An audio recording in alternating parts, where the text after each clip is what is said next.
Hey guys, today we're looking at a backpack from Marlondo leather. Just got it a few days ago. Extremely happy with it, and I thought I'd take you through some of the main features of it.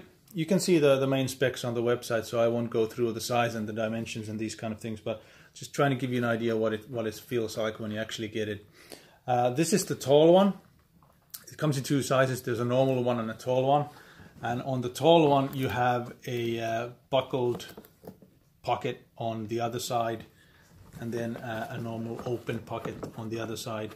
In the normal one you have two open pockets, so that's, if you see it from a distance, that's how you can tell. It's also quite large, so you can easily fit in a few days worth of clothes and use it as a weekender bag quite easily. This is the dark brown leather. It's vegetable tan. It's really soft. You can tell that it's high quality leather, and also that it'll develop a nice patina over time. And what you can probably also tell that it's full of rivets. I've inspected every inch of the seams. Everything's immaculate. It's perfectly done. And all the stress points are also riveted down, so the D-rings, the straps, everything, even the pockets. So you can see on the side pockets, so the corners are riveted down. The internal pocket rivets you can see obviously through here, and the back pocket corners are riveted as well. And obviously the carrying handle and the straps, even the shoulder pads are riveted from both ends, and so on. So there's quite a lot of hardware to keep it in check and keep it in one piece for quite many years. So the pockets, one open, one buckled, and then there's quite a large front pocket as well. And the straps in the back, really a lot of room for adjustment. I'm 5'11", 178 centimeters in old money. And about 70-ish kilograms, 150, 160 pounds. And I'm using the second hole. So if you're any larger than a standard European like myself, then there's plenty of room that you can adjust it. I like to keep my bag quite high so that I can really have it against my back. I'm not 17 anymore, so I don't need to have it hanging below my knees. So I think the adjustment is really fine for me, and there's room for anybody who's bigger than I am at the moment. On the bottom, nothing really special. There's a separate piece sewn into the middle that is also reinforced with pigskin from the inside. It's made with quite a few pieces actually. So there's one piece of leather on each side, and then the pockets are sewn onto it.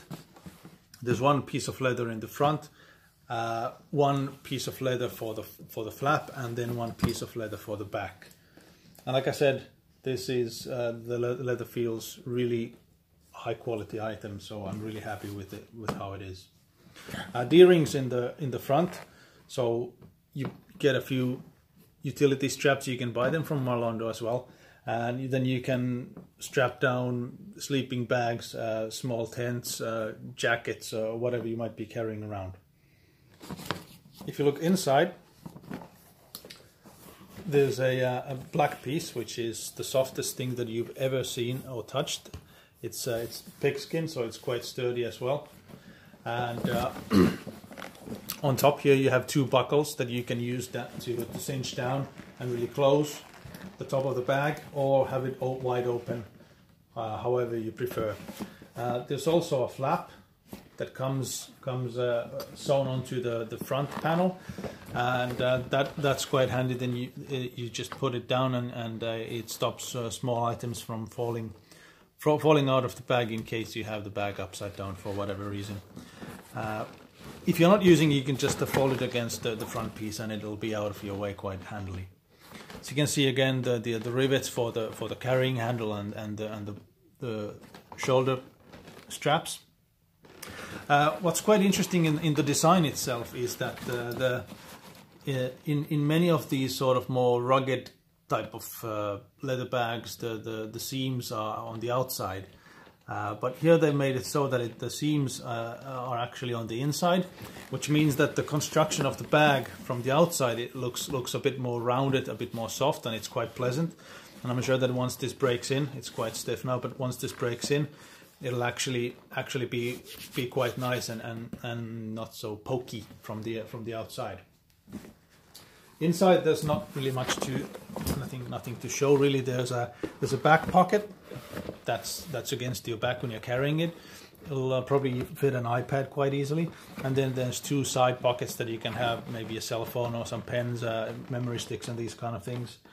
And otherwise it's just a big old cavity. You can probably get a few days worth of clothes here, especially if you're a man, and be quite happy using this as a weekender bag. This came as a freebie, but you can buy these as well. It's a leather luggage tag that I'm hanging from one of the side buckles here. Like I said, there's plenty of hardware on this, so I'm expecting it to be a long-term investment and a long-term companion in quite a lot of travels. I think for the money that you're paying, this was $4.95 on their website, USD obviously. For me, international shipping to Finland was about 70 USD, and then I had to pay VAT in Finland on top of that. So it's a bit dear, but if you spread that out for 10, 15 or 20 years, I think it becomes much more reasonable. And I'm really favoring these kind of investments that break in, develop their own patina like leather does, and it'll be a companion for you for quite a while. So the dark brown, tall backpack from Marlondo leather, absolutely a stunning piece of craftsmanship and leather work. Thanks, Tim. Great job, and I'll be shopping with you again for some other items in the near future.